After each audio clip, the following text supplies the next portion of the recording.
اب آج کا میرا موضوع ہے شہادت علی رضی اللہ تعالیٰ عنہ۔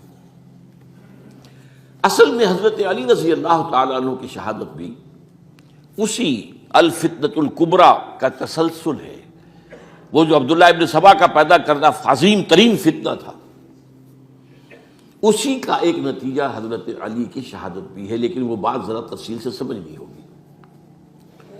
اور اس کے لیے میں ممنون احسان ہوں، حال ہی میں ایک کتاب چھپی ہے، ڈاکٹر سید رضوان علی ندوی، وہ محقق ہیں تاریخ کے، انہوں نے بڑی تاریخی تحقیق کے بعد جو باتیں بیان کی ہیں وہ میں آپ کے سامنے رکھ رہا ہوں۔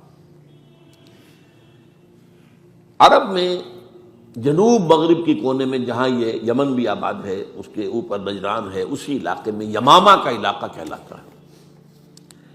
یہاں ایک قبیلہ آباد تھا، بنو تمیم۔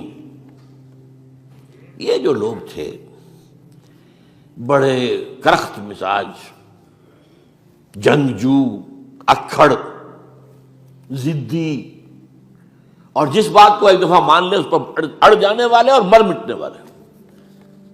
یہیں سے فتنہ پہلا اٹھا تھا۔ سب سے بڑا جو نئے جھوٹے نبی کھڑے ہوئے تھے ان میں سب سے بڑا تو مسیلمہ کذاب تھا، یہی تو علاقہ تھا۔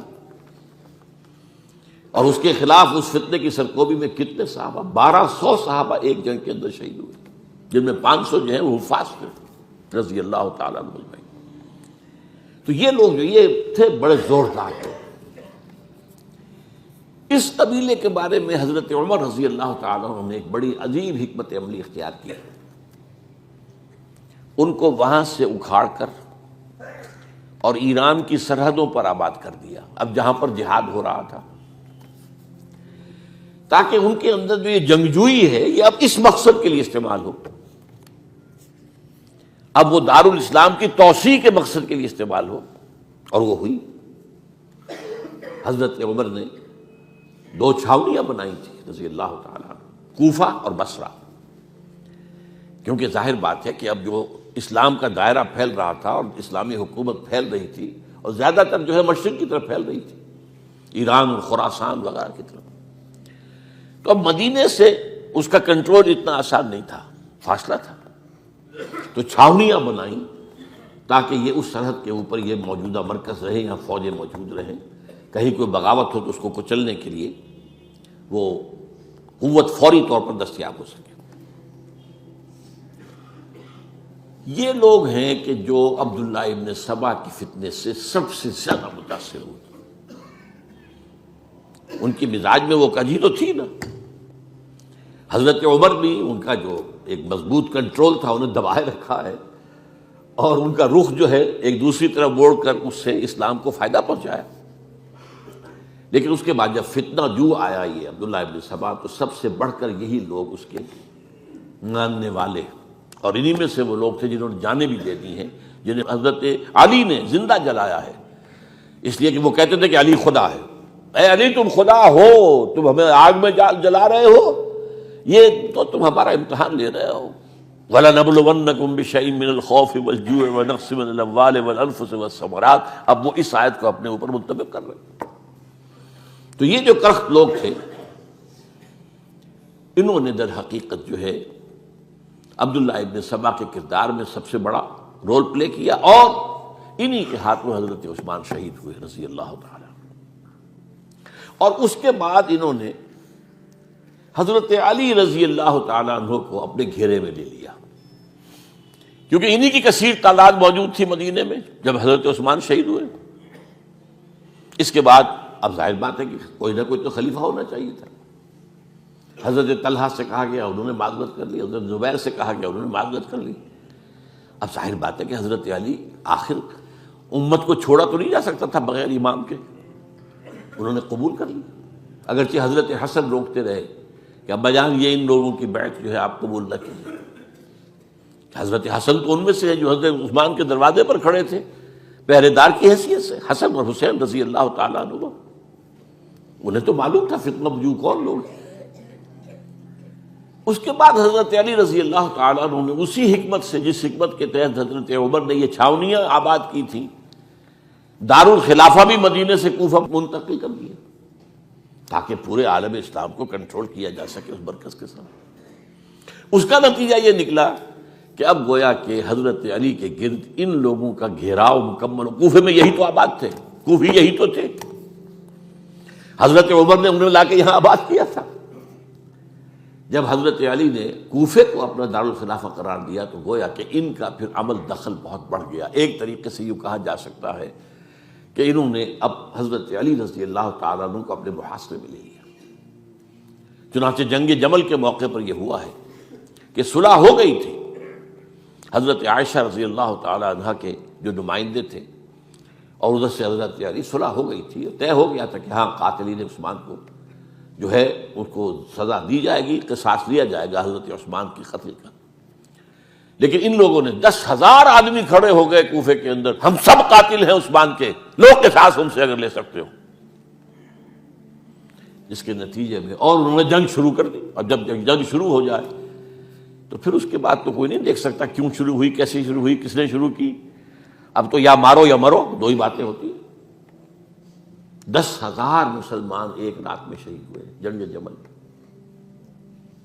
اب اس کے بعد حضرت علی رضی اللہ تعالیٰ عنہ کی خلافت جو ہے حضرت امیر معاویہ نے ماننے سے انکار کر دیا۔ جب تک قاتلین عثمان کو سزا نہیں دیتے ہم بیعت نہیں کریں گے۔ یہ نہیں کہ دعویٰ کیا ہو کہ میں خلافت کا حقدار ہوں، یہ نہیں، لیکن یہ کہ آپ کو ان کو سزا دینی چاہیے۔ اب یہ تھا وہ مخمصہ جس میں حضرت علی رضی اللہ تعالیٰ عنہ وہ فرماتے تھے کہ میرا ساتھ دو تو میں ان قاتلین عثمان سے سزا جو ہے ان کو سزا دے سکتا۔ ادھر انہیں پتا تھا کہ میں سرنڈر کرتا ہوں تو مجھے علی تک تو پہنچنے کوئی نہیں دے گا، راستے میں ختم کر دیں گے رضی اللہ تعالیٰ عنہ۔ تو یہ پیچ تھا ایک جو ایسا پڑا ہے۔ اب اس میں جب حضرت معاویہ اور حضرت علی کے مابین فیصلہ کن جنگ ہوئی، جنگ صفین جسے کہتے ہیں، جس میں 70,000 مسلمان ایک دوسرے کی تلواروں، تیروں، نیزوں سے قتل ہوئے۔ اس موقع پر حضرت معاویہ کی طرف سے ایک آفر آئی، قرآن مجید کو نیزے پر اٹھا کر لوگوں نے کہا کہ یہ خونریزی بند کر دو، ہم قرآن کا فیصلہ ماننے کو تیار ہیں۔ حضرت علی دیکھ رہے تھے کہ یہ اصل میں میری فتح کو شکست سے بدلنے کا پروگرام ہے، تقریباً فتح میری ہو چکی ہے، لیکن یہ جو طبقہ تھا یہ انہوں نے کہا نہیں بڑی ٹھیک بات کہہ رہے ہیں، وہ مانیے ان کی بات، جنگ بند کی۔ انہوں نے ہی یہی لوگ تھے جنہوں نے مجبور کیا حضرت علی کو کہ وہ تحکیم پر رضامند ہو جائے۔ اس کے بعد تحکیم میں جو معاملہ ہوا، حضرت علی حضرت عبداللہ ابن عباس کو اپنی طرف سے حکم بنانا چاہتے تھے، یہ اڑ گئے نہیں۔ یہ اکھڑ اڑ جانے والے لوگ، اور یہی اصل قوت تھے، وہاں ساری طاقت تو انہیں کی تھی۔ تو انہوں نے ابو موسیٰ اشعری کو اپنی طرف سے مقرر، وہ بہت نرم خو آدمی تھے، انہیں بنا۔ بہرحال جو بھی بات طے ہوئی، اب تاریخ کی روایتوں میں اختلاف ہو سکتا ہے، کہا یہ جاتا ہے کہ طے تو یہ ہوا تھا حکمین کے مابین، ادھر سے ابو موسیٰ اشعری، ادھر سے عمرو بن العاص رضی اللہ تعالی عنہما، کہ آپ اپنے جو کلائنٹ ہیں حضرت علی آپ انہیں معزول کر دیجئے، میں معاویہ کو معزول کر دیتا ہوں، پھر جو ہے مسلمان فیصلہ کر لیں کسی اور کی عبادت۔ انہوں نے کھڑے ہو کے کہہ دیا میں علی کو معزول کرتا ہوں، اور عمرو بن العاص نے کہا کہ میں معاویہ کو قائم کرتا ہوں۔ اب یہ ہے روایت، واللہ عالم، اس میں کتنا سچ ہے کتنا جھوٹ ہے، میں کوئی مورخ نہیں ہوں، میں کوئی تاریخ کا محقق نہیں ہوں۔ اس کے بعد جو ہے اب یہ لوگ انہوں نے کہا کہ مانیے تحکیم کو، اور جب انہوں نے حضرت علی نے اس تحکیم کے فیصلے کو ماننے سے انکار کیا تو باغی ہو گئے، حضرت علی کو کافر قرار دیا، اور جا کر ایک جگہ پر حرورہ ایک جگہ تھی وہاں پر جا کے جمع ہو گئے، جتھا بندی کی، بہت بڑی طاقت پر وہاں کر انہوں نے طے کیا کہ علی بھی کافر ہو گیا، معاویہ بھی کافر ہو گیا، عمرو بن العاص بھی کافر ہو گئے، سب کافر ہیں۔ حضرت علی کی طرف سے ایک گئے سفیر ان سے بات کرنے کے لیے، تو انہوں نے کہا تم ہی نے تو کہا تھا کہ تحکیم کو تسلیم کرو، کہ ہاں ہم نے گناہ کیا تھا، کفر کیا تھا، ہم توبہ کی ہم نے. اگر علی بھی مان لے کہ میں نے مان کر کفر کیا تھا اب میں توبہ کرتا ہوں تو ہم ان کی بات مان لیں گے. اب حضرت علی اس طرح کا جھوٹ کیسے بولتے ہیں؟ انہوں نے تو کوئی کفر نہیں کیا تھا. بہرحال انہوں نے پھر بھی نرمی برتی کہ دیکھو اگر تم کوئی خونریزی نہیں کرو گے، فساد نہیں مچاؤ گے تو میں تمہیں کچھ نہیں کہوں گا. لیکن وہ اپنی ان شرارتوں سے بعد نہیں آئے. تو پھر تیسری جو بڑی جنگ ہوئی ہے ان جنگوں میں، جنگ نہروان کہلاتی ہے، حضرت علی کی جنگ خوارج کے ساتھ، جس میں 4000 خارجی جو ہیں وہ قتل ہوئے. اور یہ بات اب آپ نوٹ کر لیجئے کہ یہ لوگ جیسا کہ اکھڑ بھی تھے لیکن اپنی بات پر ڈٹ جانے والے تھے، لیکن ساتھ ہی دیندار بھی تھے، نمازی اور روزہ دار بھی تھے. یہ اس طرح کے لوگ نہیں تھے کہ جو فاسق اور فاجر ہو. بس یہ مزاج کا ایک ہے، جو بات دل میں بیٹھ گئی اڑ گئی.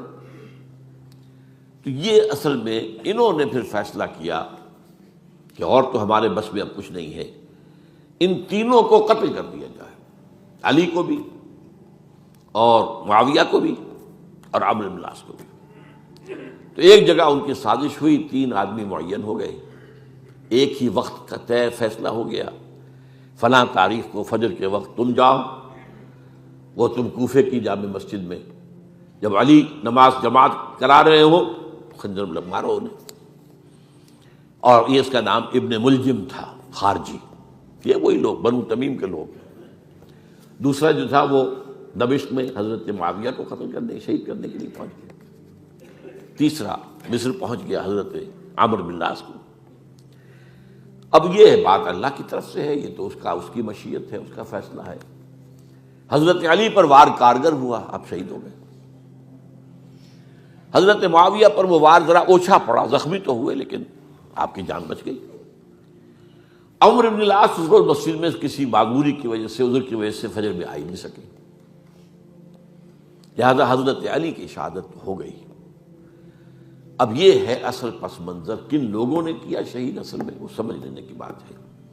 یہ خوارج نے شہید کیا، لیکن خوارج کا فتنہ سبائی فتنے ہی کا آف شوٹ ہے، اسی کے ذیل میں ہے، اسی کی ایک شاخ ہے، اسی کا ایک نتیجہ ہے. یہ خوارج جو ہے بعد میں بھی ان کی مسلسل جو ہے وہ جنگیں رہی ہیں.